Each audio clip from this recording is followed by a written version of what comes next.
نہیں، حضرت محمد صلی اللہ علیہ وسلم کی برکت سے یہ نہیں کیا، ایسا معجزہ دیا ہے، ایسا معجزہ دیا ہے وَلَقَدْ يَسَّرْنَا الْقُرْآنَ لِلذِّكْرِ فَهَلْ مِن مُدَّكِرٍ، ایسا معجزہ دیا رسول پاک علیہ السلام کو، جو کہ بہت ہی بہترین، جو درجات کو بلند کر دینے والا، جو ہدایت کو، راستوں کو بتانے والا، جو اللہ سے قریب کرنے والا، ایسا بہترین معجزہ دے کر بھیجا، کر وہ بھی سکتے تھے، وہ نہیں کیا۔ پھر اللہ نے قوم عاد کا ذکر فرمایا، کذبت قبلہم قوم کذبت عاد فکیف کان عذابی ونذر انا ارسلنا علیہم ریحا صرصرا فی یوم نحس مستمر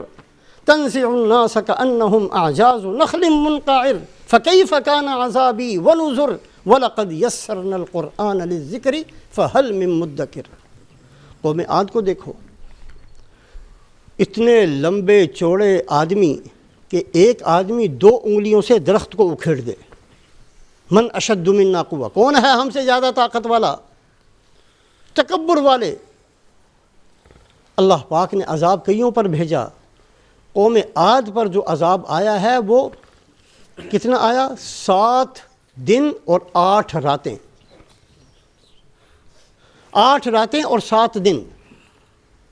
7 راتیں اور 8 دن اللہ پاک نے عذاب بھیجا۔ ایسا عذاب تھا، سخت قسم کی آندھی چلی، اتنے لمبے چوڑے قد کے آدمی، 1 میل کے برابر ایک آدمی کا قد تھا، یہ ہوا اس کو اٹھاتی تھی، اوپر لے جا کر پٹخ کے اس کو زمین پر مارتی تھی، جو گرتا تھا اس کی ہڈیاں ٹوٹ جاتی تھیں، اس کا سر کھل جاتا تھا، اس کا بھیجا باہر آ جاتا تھا، لیکن موت نہیں آتی تھی، مرتے نہیں تھے، جان باقی رہتی تھی۔ پھر وہ ہوا اٹھاتی، پھر اوپر لے کے جاتی، پھر پٹک کر زمین پر مارتی، پھر اور ہڈیاں پس جاتی، ٹوٹ جاتی، بھیجا کھل جاتا، دماغ پھٹ جاتا، موت نہیں آتی تھی۔ موت آئی ہے جب عذاب کے 7 دن پورے ہو گئے، پھر آئی موت، پھر سب کے سب مر گئے۔ کأنہم اعجاز نخل خاویہ، پھر ایسے تھے جیسے کسی نے کھجور کے بڑے بڑے درخت کاٹ کر زمین پر پھینک دی ہوں، ایسے ان کی لاشیں پڑی ہوئی تھیں۔ اللہ فرماتے ہیں یہ اس امت کے ساتھ بھی ہو سکتا تھا۔ عذاب جو ہے وہ نافرمانی کی وجہ سے آیا، کوئی دشمنی کی وجہ سے نہیں آیا۔ اگر تم بھی نافرمانی کرتے تمہارے ساتھ بھی ہو سکتا تھا، لیکن تمہارے ساتھ یہ معاملہ نہیں ہوا۔ وَلَقَدْ يَسَّرْنَا الْقُرْآنَ لِلذِّكْرِ فَهَلْ مِن مُدَّكِرٍ، ہم نے معجزہ دیا تو کتنا مبارک معجزہ دیا، یاد کرو گے دل میں اترے گا، مٹھاس پیدا ہوگی، پڑھنے کو دل چاہے گا، جتنا جتنا عمل کرو گے پاکیزگی پیدا ہوگی، دل منور ہونے شروع ہو جائیں گے، ایسا بہترین قرآن دیا ہے۔ پھر اللہ نے قوم سمود کا ذکر کیا، پھر اللہ نے قوم لوط کا ذکر کیا۔ تو اللہ رب العزت کی عادت شریفہ قرآن پاک کی چند صورتوں کے اندر یہ ہے کہ ایک ہی آیت شریفہ کو اللہ پاک بار بار ذکر فرماتے ہیں۔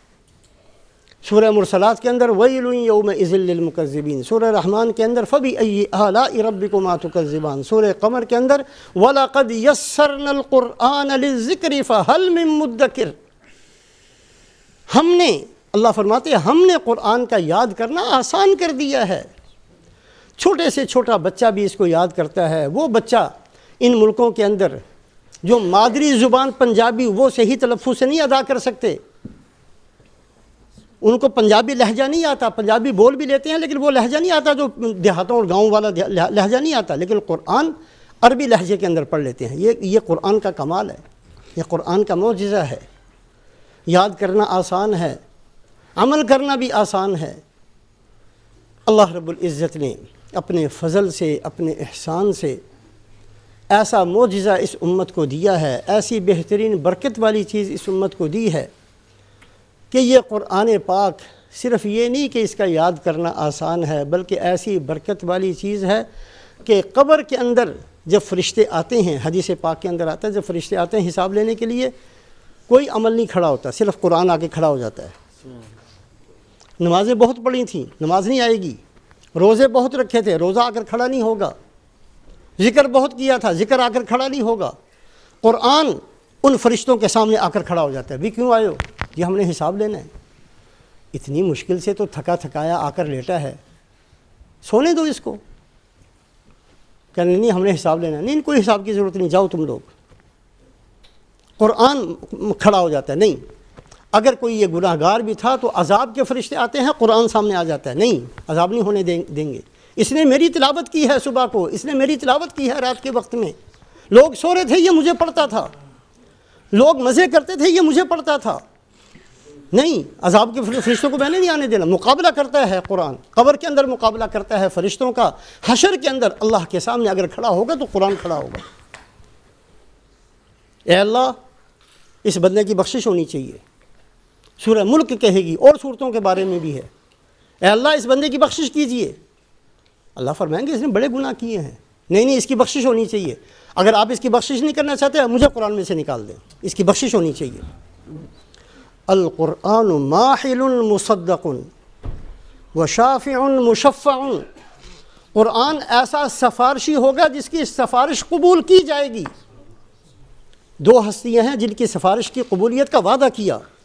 اللہ کے نبی صلی اللہ علیہ وسلم سفارش فرمائیں گے، اللہ فرمائیں گے یا محمد ارفع راسک، اے محمد صلی اللہ علیہ وسلم آپ سر اٹھائیے، آپ کو نہیں سجدے میں پڑھنے کی ضرورت، سر اٹھائیے، آپ فرمائیے جو آپ کہیں گے ہم مان لیں گے، آپ اٹھائیے آپ فرمائیے، قل تسمع شفع تشفع، آپ فرمائیے ہم آپ کی بات کو سنیں گے، آپ سفارش کیجیے ہم آپ کی سفارش کو قبول کریں گے۔ اور دوسرا قرآن پاک ہے جس کے بارے میں اللہ فرماتے ہیں کہ اس کی سفارش قبول کی جائے گی، اللہ کے نبی نے فرمایا القرآن ماحل مصدق، ایسا جھگڑالو ہے قرآن جس کا جھگڑا مانا جائے گا، جس کا جھگڑا مانا جائے گا، یہ قرآن ہی کی ہمت ہوگی جو جھگڑا کرے گا، یہ اللہ کے نبی صلی اللہ علیہ وسلم ہی کا مقام ہوگا جو سفارش کریں گے، اور اللہ فرمائیں گے آپ جس کو کہیں گے ہم بخش دیں گے، آپ فرمائیے تو صحیح۔